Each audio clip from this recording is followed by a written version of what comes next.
ನಮಸ್ಕಾರ friends, just ಕನ್ನಡಿಗ YouTube ಚಾನಲ್ಗೆ ನಿಮಗೆಲ್ಲ ಸ್ವಾಗತ. ನನ್ನ ಚಾನಲ್ನಲ್ಲೇ ನಾನು ಪ್ರಸಾರ ಮಾಡ್ತಾ ಇರುವಂತಹ ಪ್ರಾಚೀನ ದೇವಾಲಯಗಳು, ವೀರಗಲ್ಲುಗಳು, ಶಾಸನಗಳು ಇವುಗಳ ಎಲ್ಲ ವಿಡಿಯೋಗಳನ್ನು ನೀವು ನೋಡಿ ಇಷ್ಟಪಡ್ತಾ ಇದ್ದೀರಾ ಅಂತ ಅಂದ್ಕೊಂಡಿದ್ದೀನಿ. ನೀವಿನ್ನೂ ನನ್ನ ಚಾನಲ್ನ ಸಬ್ಸ್ಕ್ರೈಬ್ ಮಾಡಲಿಲ್ಲ ಅಂದರೆ ದಯವಿಟ್ಟು ಈಗಲೇ ಸಬ್ಸ್ಕ್ರೈಬ್ ಮಾಡಿ, ಲೈಕ್ ಮಾಡಿ, ಶೇರ್ ಮಾಡಿ. ನೋಡಿ, ಚಿಕ್ಕಮಗಳೂರು ಡಿಸ್ಟಿಕ್ಕು ಕಡೂರು ತಾಲೂಕಲ್ಲಿ ನೂರಾರು ಹೊಯ್ಸಳರ ಕಾಲದ ದೇವಸ್ಥಾನಗಳಿದ್ದಾವೆ.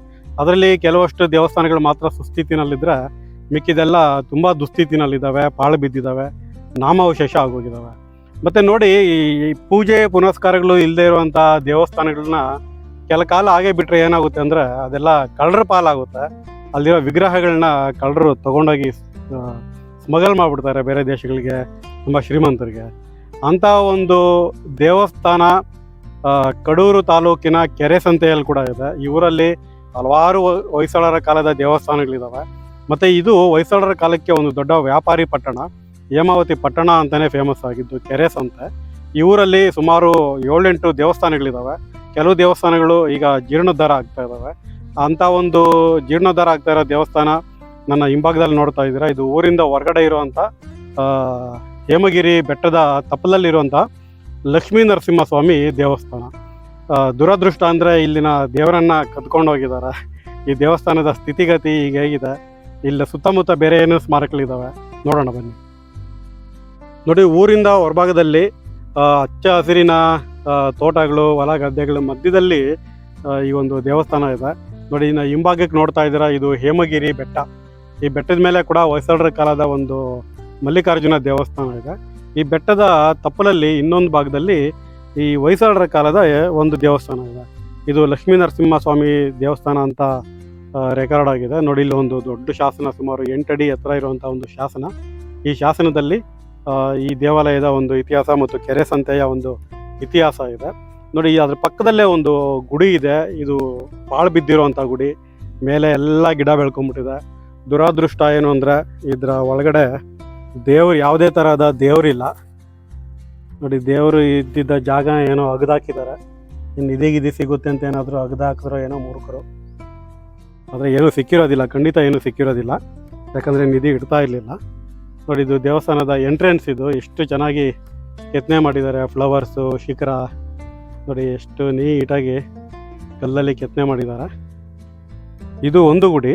ಅದ್ರ ಪಕ್ಕದಲ್ಲಿ ಗಣಪತಿ ವಿಗ್ರಹ ಒಂದು ಇದೆ. ಇದು ಎಂಥ ಅಪರೂಪದ ವಿಗ್ರಹ ಅಂದರೆ ಸುಮಾರು 6 ಅಡಿ ಎತ್ತರ ಇರುವಂಥ ಗಣಪತಿ ವಿಗ್ರಹ. ನೋಡಿ, ಎಲ್ಲ ಬಳಪದ ಕಲ್ಲಿನಲ್ಲಿ ಕೆತ್ತಿರುವಂಥದ್ದು. ಬೇಜಾರು ವಿಚಾರ ಏನು ಅಂದರೆ ಇದು ಭಗ್ನ ಆಗಿದೆ. ನೋಡಿ, ಸೊಂಡಲು ಮುರಿದೋಗಿದೆ. ನೋಡಿ, ಪೂರ್ತಿ ವಿಗ್ರಹ ಈ ಥರ ಕಾಣುತ್ತೆ ದೂರಕ್ಕೆ. ಕೆಳಭಾಗದ ಪೀಠ ಇದೆಯಲ್ಲ, ಪೀಠದಲ್ಲಿ ಇಲಿ ಕೂಡ ಇದೆ. ನೋಡಿ, ಅಷ್ಟು ಚೆನ್ನಾಗಿರೋ ವಿಗ್ರಹ ಇದು, ಗಣಪತಿ ವಿಗ್ರಹ. ಹತ್ತಿರದಿಂದ ನೋಡೋಣ. ನೋಡಿ, ಸೂಕ್ಷ್ಮವಾಗಿ ಕೆತ್ತನೆ ಮಾಡಿರುವಂಥ ಒಂದು ವಿಗ್ರಹ ಇದು. ಇದ್ರ ಪಕ್ಕದಲ್ಲಿ ಇನ್ನೂ ಒಂದು ಗುಡಿ ಇದೆ. ಇದರಲ್ಲಿ ಏನು ದೇವರಿತ್ತೋ ಗೊತ್ತಿಲ್ಲ. ಇದರಲ್ಲಿ ಕೂಡ ದೇವರು ಕಾಣೆಯಾಗಿದೆ. ಇದು ಕಡೆ ಖಾಲಿ ಇದೆ. ಸೊ ಈ ಒಂದು ಗುಡಿ, ಇದ್ರ ಪಕ್ಕದಲ್ಲಿರೋ ಗಣಪತಿ, ಅದ್ರ ಪಕ್ಕದಲ್ಲಿರೋ ಇನ್ನೊಂದು ಗುಡಿನಲ್ಲಿ ದೇವರಿಲ್ಲ.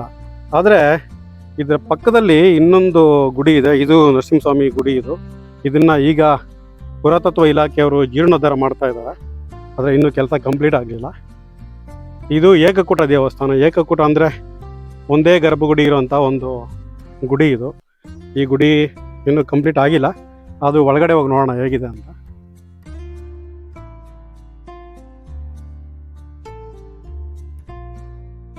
ನೋಡಿ, ಇದು ನವರಂಗ. ಅಂದರೆ ನವರಂಗ 4 ಕಂಬಗಳಿದೆ, ಮೇಲೆ ಚಾವಣಿ ಇಲ್ಲ.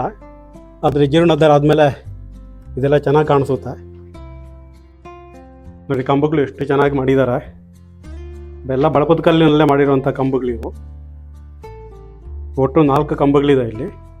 ಆಮೇಲೆ ಇದು ಶುಕನಾಸ ಅಂದರೆ ಅಂತರಾಳ ಅಂತ ಏನು ಕರೀತಾರೆ, ಅದರ ಎಂಟ್ರೆನ್ಸ್ ಇದು.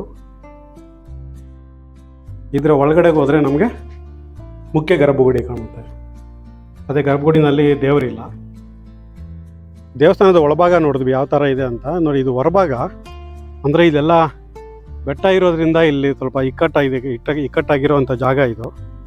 ಈ ಜಾಗದಲ್ಲಿ ಈ ದೇವಸ್ಥಾನನ ಹೊಯ್ಸಳರ ಕಾಲದಲ್ಲೇ ನಿರ್ಮಾಣ ಮಾಡಿರುವಂಥದ್ದು. ನೋಡಿ, ಇದು ದೇವಸ್ಥಾನದ ಹಿಂಭಾಗ. ಇಲ್ಲಿ ಪೊದೆಗಳಲ್ಲಿ ನುಸುಳ್ಕೊಂಡು ಹೋಗ್ಬೇಕು. ನೋಡಿ, ಇದು ದೇವಸ್ಥಾನ ಗರ್ಭಗುಡಿ ಇರೋಂಥ ಭಾಗ.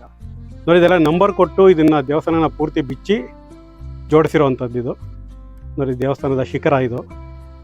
ಇದು ಕದಂಬನಾಗರ ಅಥವಾ ಪಾಂಸನ ಶೈಲಿಯ ಶಿಖರ ಅಂತ ಕರೀತಾರೆ.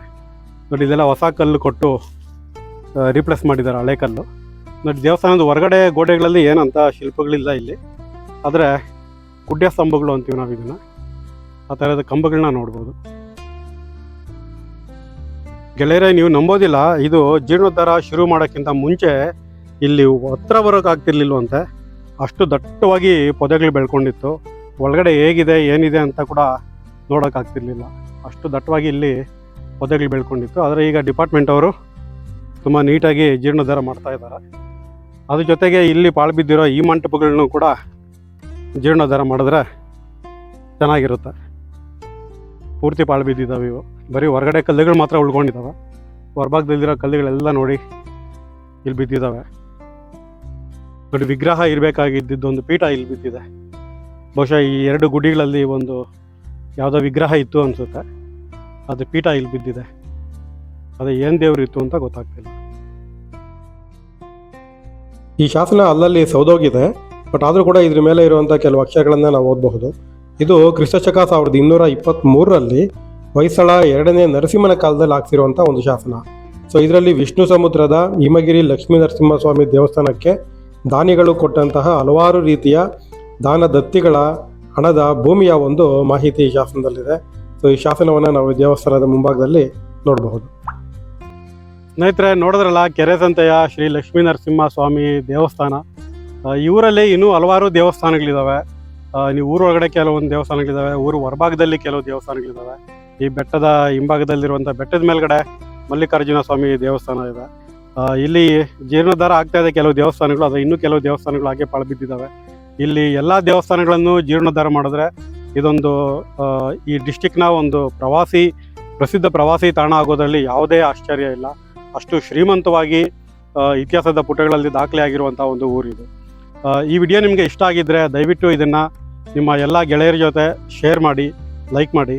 ಅದಕ್ಕೂ ಮೊದಲು ದಯವಿಟ್ಟು ಈ ಒಂದು ಚಾನಲ್ನ ಸಬ್ಸ್ಕ್ರೈಬ್ ಮಾಡಿ. ನಮಸ್ಕಾರಗಳು.